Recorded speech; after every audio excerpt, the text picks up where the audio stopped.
In the days and weeks leading up to Election Day, President Donald Trump claimed that the fake news media chose to focus on COVID-19 to damage his campaign, predicting that once November 4th arrived, Americans would not hear about the virus anymore. However, in the 7 days since that date, infections and hospitalizations have spiked to unseen levels, shattering previous records. That's all I hear about now. That's all I hear. Turn on television, COVID, COVID, COVID, COVID, COVID, COVID. A plane goes down. 500 people dead. They don't talk about it, Trump told his supporters at a campaign rally in Lumberton, North Carolina, on October 24. COVID, COVID, COVID, COVID. By the way, on November 4th, you won't hear about it anymore. On October 27th, Trump tweeted, "All the fake news media wants to talk about is COVID, COVID, COVID. On November 4th, you won't be hearing so much about it anymore. We are rounding the turn." In August, speaking at Republican National Convention, Trump asserted that Democrats were imposing restrictions to damage the economy. He prognosticated that these left-leaning states would reopen after the election. On November 4th, "It will all open up," said the president, adding, "They want to make our numbers look as bad as possible for the election."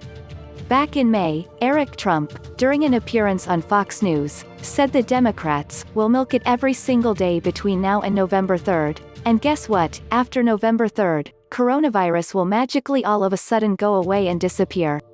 In late October, Trump alleged, until November 4th, fake news media is going full on COVID, COVID, COVID. Although the coronavirus is raging out of control, the president has yet to address the pandemic since the election. Trump has tweeted 149 times since November 3rd but has not once mentioned COVID, COVID-19, or the coronavirus. Nor has he offered an update to U.S. citizens on how the federal government plans to counteract this most recent nationwide outbreak.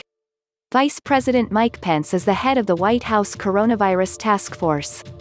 According to the Federal Aviation Administration, Pence was scheduled to vacation in Sanibel, Florida, Tuesday through Saturday this week.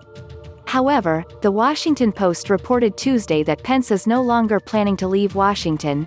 240,000. Since the start of the pandemic, more than 10,331,900 Americans have been infected with the coronavirus, and at least 240,200 have died. Trump, "Blue states will open up November 4th. Democrats keeping them shut down." Washington Times, as U.S. cases hit new daily high, Trump jokes media reports on COVID will stop on November 4th. Newsweek, Eric Trump says coronavirus will magically go away after election, suggesting disease is a Democrat ploy. Independent full coverage and live updates on the coronavirus.